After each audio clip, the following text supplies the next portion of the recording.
नमस्कार दोस्तों, अयोध्या में आपका स्वागत है। अयोध्या को लेकर के बहुत सारी विवादें चल रही है और बहुत सारे विवादों में श्री राम लल्ला का प्रतिष्ठापन चल रहा है। अक्सर बहुत सारी जो ऐसी बातें हैं जो लोग इस तथ्य को या नहीं समझते हैं कि ये चीज़ें हो क्यों रही है, इसके पीछे की क्या वजह रही है। हम अपने आप को सनातनी कहते हैं, हम अपने आप को सनातन कहते हैं और उसके लिए बहुत सारे जो सिद्धियां की गई, बहुत सारे जो कार्य किए गए हैं, वह कार्य देखने को मिलता है। सनातनी है क्या? सनातन किसे कहते हैं? सनातन तो वो है जो खुद से प्यार करे, लोगों से प्यार करे, नेचर से प्यार करे, वैसे लोग ही सनातन होते हैं। तो इस सनातन लोग कहते हैं कि हमने बहुत सारे त्याग किए, बलिदान किए हैं, तो फिर अयोध्या का राम मंदिर बनने में इतने सारे वर्ष क्यों लग गए, इतने सारे समय क्यों लगे, इतने सारे संत साधुओं और ऋषि मुनियों का बलिदान क्यों है? कहीं ना कहीं यह प्रेम की कमी दिखती है, हमें अपने आप में विश्वास की कमी दिखती है और यह कहीं ना कहीं हमारा कहीं और इंडिकेशन करता है कि हमें आपस में प्यार करना भूल गए तो नहीं है, हमें अपने लोगों में, दिलों में मोहब्बत जलाना तो भूल तो नहीं गए। यह क्या है तमाम चीज़ें? जब से हमारा देश 1947 से आज़ाद होने के बाद 1983 से लेकर के अब तक कितनी सारी विवादें चलती रही है, बहुत सारे अटकलें चलती रही है। उस समय भी जब बातें उठती थी, जब भी राम मंदिर की बात होती थी, तब उस समय सबसे बड़ी बात है कि राजीव गांधी हमारे देश के जब प्रधानमंत्री थे, तब उन्होंने राम मंदिर की भी बातें की थी और उस समय राम मंदिर बनने के लिए पूरी तैयारियां चल रही थी। और उस समय कोई पक्ष और विपक्ष ऐसा नहीं था कि पक्ष केवल चाहते हैं और विपक्ष नहीं चाहते, सारे लोग चाहते थे। और उसी समय नरसिम्हा राव रामालय ट्रस्ट भी बनाया था। रामालय ट्रस्ट का मतलब होता था कि एक पैसा जो भी ट्रस्ट के नाम पे आते हैं उससे लेकर करके चीज़ें इकट्ठा करना, जो आज भी कई सारे चीज़ें चल रही है। ये सब चीज़ होने के बावजूद इतने सारे वर्ष क्यों लगे? कुछ न कुछ तो रही होगी। हम अपने आप को तो कहते हैं कि हम सनातनी हैं, हम राम के भक्त हैं, हम कृष्ण के भक्त हैं, तो फिर इतना वक्त कैसे, इतनी सारी चीज़ें कैसे?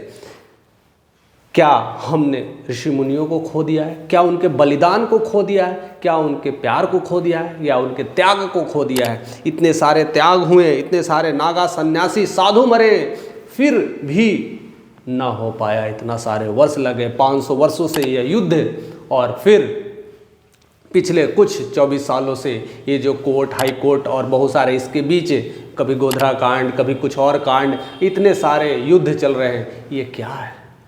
आखिर इतने वर्ष लगने के पीछे की वजह क्या है? उस समय भी ऋषि मुनि जितने थे, साधु संत, सब चाहते थे कि ये राम मंदिर बने, तो फिर इतना अंधकार बीच में क्यों आ गया?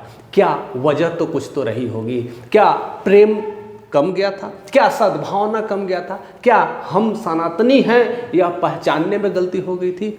ऐसा बताया जाता है कि उस समय जब नेहरू प्रधानमंत्री बने थे, जब हमारा देश आज़ाद हुआ था, हम स्वतंत्र हुए थे, तब लगता था कि अब हम अपने देश में अपने हिसाब से काम करेंगे। उस समय जवाहरलाल नेहरू ने अखाड़ा परिषद की घोषणा की थी। अखाड़ा परिषद खास करके साधु संतों का जगह है, उनसे शिक्षा दीक्षा ली जाती थी, गुरुकुल की प्रथा थी।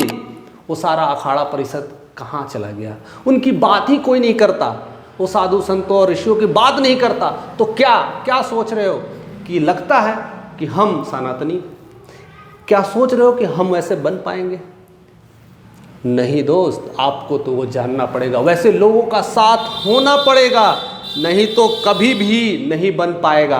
अक्सर कहा गया है प्रेम में इतनी ताकत है कि दुनिया जीत ले, और उस प्रेम से आप हर चीज़ जीत सकते हैं। तो आपस में प्रेम कहाँ चला गया था? ये भारतवर्ष, ये भारत जो आध्यात्मिक गुरु कहा जाता था, ऐसा देश जो पूरे विश्व से लोग यहाँ नालंदा यूनिवर्सिटी में शिक्षा लेने आते थे, वो शिक्षा कहाँ चला गया? वो शिक्षा में कैसे लोग फंस के रह गए और अपने आप को कहाँ लेके चले गए?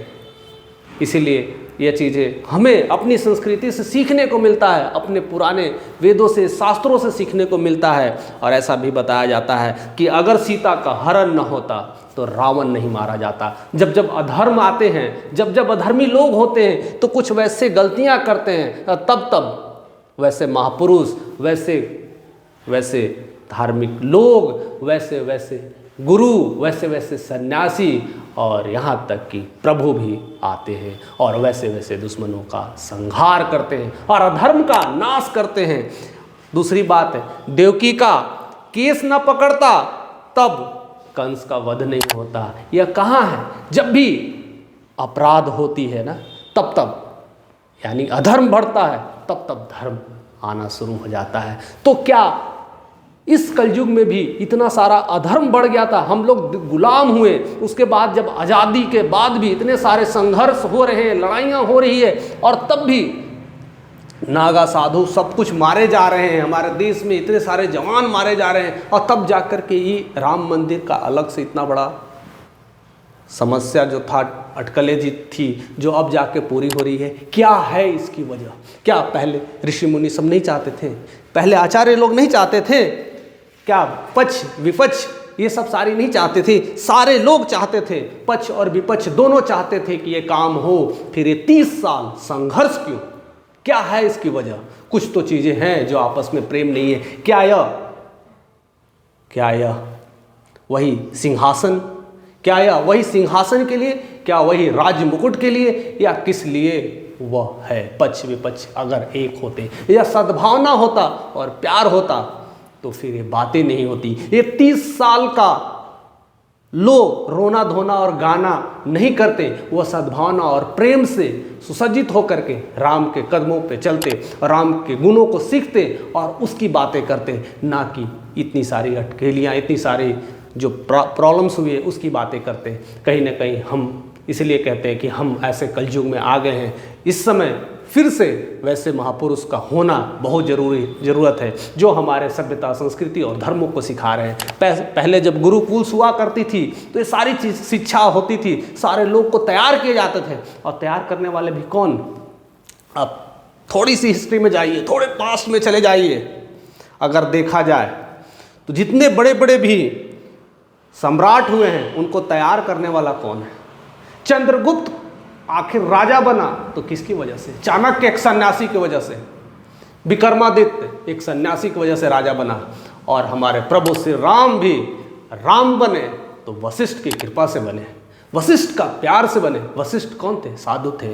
वैसे ऐसे बहुत सारे जो लोग हैं जो राजा दशरथ को तैयार किए, उन्हें सारे लोगों को दिखाएं आज के राजा हमारे कैसे हैं। अपने गुरु को क्या ढूंढ पा रहे हैं? क्या अपने साधु संतों और सन्यासियों का सहारा ले पा रहे हैं? क्या उनसे शिक्षा दीक्षा और चीज़ें बढ़ रही है? क्या घट रही है? यह प्रेम कहाँ गया? इसलिए तो सारे विवाद हो रहे हैं। कोई इस तथ्य को बात ही नहीं करता। इस तथ्य को जानना है, क्योंकि वही लोग हैं जो हम जैसे भारतवर्ष को तैयार करते हैं। क्या वो लोग कहाँ चले गए? आज उनकी कोई बात ही नहीं हो रही, आज उनकी कोई जिक्र नहीं होता। जिक्र होता है तो कुछ गिने चुने नामी ग्रामी जो लोग हैं, जो इस सत्ता और कहीं ना कहीं बिल्डर्स या बिजनेसमैन की बात करते हैं, या बहुत बड़े बड़े सेलिब्रिटी होते हैं। उस साधु संत और उस सन्यासी के त्याग को, उस बलिदान के, उस नागा के कोई याद नहीं करता, क्योंकि उन्हीं की वजह से तो बड़े बड़े सरकार बनते हैं, बड़े बड़े सृष्टि बनती है। ऐसा भी कहा जाता है कि पांडव को भी तैयार करने वाले द्रोणाचार्य एक क्या थे? साधु ही तो थे, एक सन्यासी ही तो थे। तो पूरी हिस्ट्री यही हमें तो सिखा रहा है कि अभी तक जितनी सारे लोग ऐसे ऐसे तैयार हुए हैं, उतने उतने पद पर गए हैं, उनके पीछे ऋषि मुनियों का ही हाथ था। उससे पहले जितना भी थी वो गुरुकुल की प्रथा थी। आज वो गुरुकुल कहाँ चला गया? और हम अयोध्या में इस बात की जिक्र कर रहे हैं कि ये लड़ाइयाँ पक्ष और विपक्ष को लेकर के चल रही है। तमाम मीडिया, न्यूज़पेपर, सारे जगह ये सब सारी अटकलें चल रही है। लेकिन हो क्या रहा है? किस बात के लिए युद्ध? किस बात के लिए तानाशाही? प्रेम तो करना है तो सीखो तो सही। हमारे सब किताबों में, हमारे सब ग्रंथों में हमारे गुरुजन किया करते थे, हमारे प्रभु किया करते थे। प्रेम तो उन्हें से सीखना है बिहार का आदमी वो कैसे कोई भूल सकता है जिन्होंने अपनी पत्नी की जब मृत्यु हो गई थी तो उठाया हथौड़ा और पूरे शहर बना दिया, पूरी रोड बना दिया। वो दशरथ मांझी को कौन भूल सकता है। यह प्रेम में इतनी शक्ति है कि कुछ भी किया जा सकता है। और राम को कौन नहीं जानता, प्रेम के ही तो पुजारी थे। कितना सीता से अगाध प्रेम करते थे। उनकी वजह से जब रावण ने सीता का हरण किया तो पूरी लंका को जला दिए, पूरे रावण को खत्म कर दिए। ऐसे प्रेम में ताकत है। हम उस प्रेम की बात कर रहे हैं, हम उस भारतवर्ष की बात कर रहे हैं। ऐसा भारतवर्ष होना चाहिए, ऐसा प्रेम होना चाहिए, और उस प्रेम से कुछ भी संभव है। यह पक्ष और विपक्ष की लड़ाई नहीं है कि ये सरकार ने राम मंदिर बना रहा है, उस सरकार ने एक काम किया, अब उसे राज सिंहासन देना चाहिए और उसे मंत्री बनाना चाहिए और उसे प्रधानमंत्री बनाना चाहिए। ये सब की बात नहीं होनी चाहिए। बात सद्भावना की होना चाहिए, प्रेम की होना चाहिए। जो अच्छे काम करेंगे उनको हर कोई स्वागत करेगा। कौन नहीं चाहता कि हमारा देश का राजा ऐसा हो जिनमें सारी प्रजा सुखी से रहे, हर कोई खुश रहे, हर कोई राम की तरह रहे। राम राज्य में जैसा बताया गया था कि किसी को भी तकलीफ नहीं होती थी, जब तकलीफ होती थी तो खुद ही राम चले आते थे। ऐसे थे हमारे राजा। ये कहाँ से बनते हैं, ये कैसे बनते हैं? यह उन्हीं वशिष्ठ जी के कृपा से बनते हैं। वैसे ही वैसे गुरु से बनते हैं, वैसे ही द्रोणाचार्य जैसे गुरु से बनते हैं, वैसे ही बहुत सारे जितने भी गुरु हुए हैं वैसे वैसे लोग को बनाते हैं।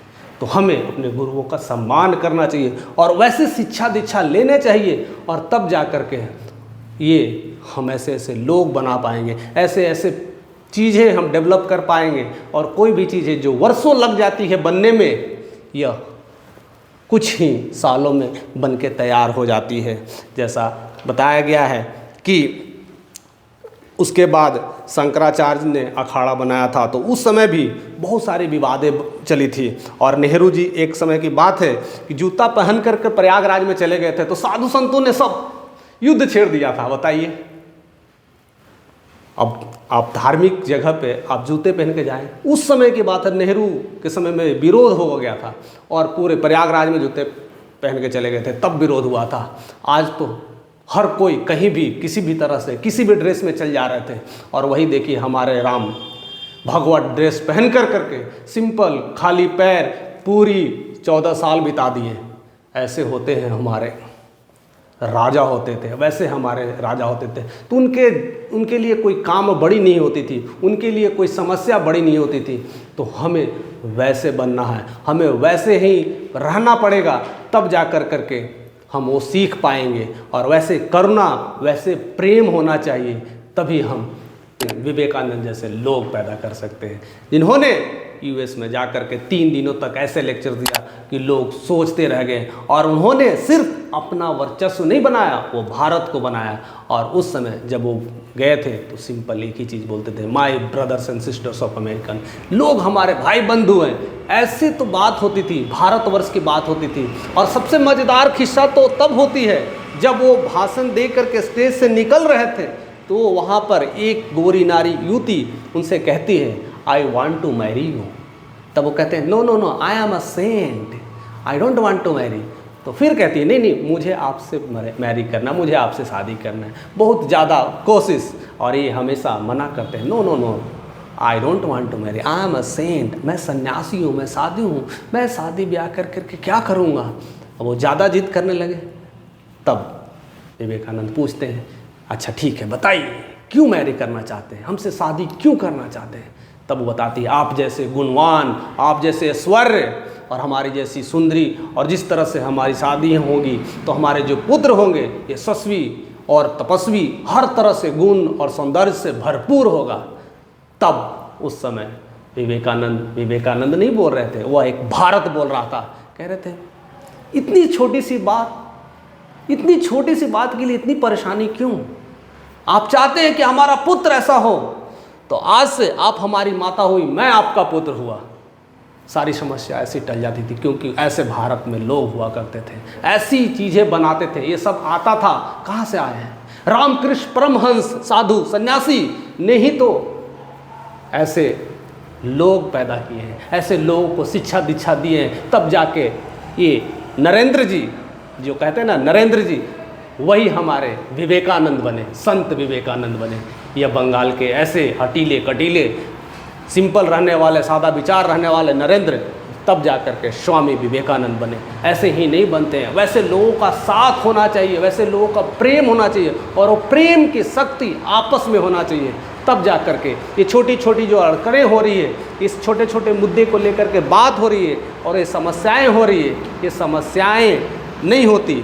और जो घर में हमला हो रहे हैं, ये सब सारे चीज़ें हो रहे हैं, और तब जा कर के भी हम लोग चुप रहते हैं और देखते हैं, कहते हैं नहीं नहीं थोड़ा और देख लेते हैं, थोड़ा और सह लेते हैं, तब जा कर के ये प्रॉब्लम सॉल्व हो गई। क्यों भाई, क्यों वेट करना है? अगर घर में आपकी आग लग जाएगी तो आप वेट करोगे क्या? यह घर केवल आपका नहीं है क्या? यह घर भारतवर्ष आपका नहीं है? जिस घर में रहते हो वो सारे लोग के लिए भारतवर्ष है, तो फिर एक छोटे छोटे कामों के लिए इतना बड़ा पक्ष और विपक्ष और बहुत सारे जो संघर्ष हो रहे हैं, ये क्यों हो रहे हैं? कभी भी उनकी संतों की बातें सुनिए, उनसे सीखिए, और वो क्या देना चाहते थे। ऐसे लोग भी हमारे राजा के साथ अगर रहेंगे, सलाहकार के रूप में बताएंगे और चीज़ें को साफ तौर पे प्रत्यक्ष और रूप से रखेंगे, तो हमारे देश में बहुत सारे चेंजेस आएंगे। और ऐसे ऐसे, एक तो रामलला की जो बात हो रही है, राम मंदिर की बात हो रही है, ऐसे ऐसे सारे जगह कहते हैं ना सनातन होंगे, सारे जगह प्रेम होंगे, चाहे वो हिंदू हो, मुस्लिम हो, सिख हो, ईसाई हो, कोई फर्क नहीं पड़ता। सनातन होने का मतलब ही नहीं है धर्म से लोगों को तौलना। भगवत गीता के 4 अध्याय में ये साफ साफ बात की गई है। जब कर्मयोग की बात होती है और दिव्य ज्ञान की बात होती है, तो इसमें साफ साफ कहा गया है कि धर्म तो हमने बनाया है, हमने तो जातिवाद तो हमने पैदा किया है। उन्होंने तो जातिवाद के लिए सिंपल कहा था, जो अच्छे लोग नॉलेज रखते हैं, जो ज्ञानी है, जो पढ़े लिखे हैं, वही ब्राह्मण है। जो राज करता है, जो शासन करता है, वो क्षत्रिय है। जो घर काम में मजदूरी करता है, जी हजूरी करता है, वो सब शूद्र व्यापारी हैं।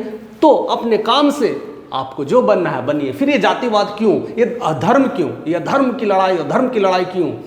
तो ऐसे अगर हम अयोध्या को एक नए रूप से देखें, एक नए तरीके से देखें, तो हमारा अयोध्या सही में राम की अयोध्या और राम की जन्मभूमि वो साफ साफ दिखाई देने लगेगी। वो सोच भी वैसी होने लगेगी। तब हम अपने आप को एक अच्छा सनातनी कहेंगे और अपने आप को एक भारतवर्षी कहेंगे, जहाँ पर सद्भावना और प्रेम हो। तो हमारे साथ ऐसे ही बने रहिए। हमारे साथ ऐसे ही बने रहने के लिए आपका तहे दिल से शुक्रिया। ज़्यादा से ज़्यादा हो सके तो आप लोगों को वीडियो शेयर करिए, जिससे यह तमाम चीज़ें पता चले कि हम एक्चुअल में किधर जा रहे हैं, हम किस बात के लिए लड़ रहे हैं और यह लड़ाई किस लिए हो रही है। हमें लड़ना नहीं है, हमें समझना है, हमें जानना है और हमें अपने ही प्रेम से रहना है। जय श्री राम।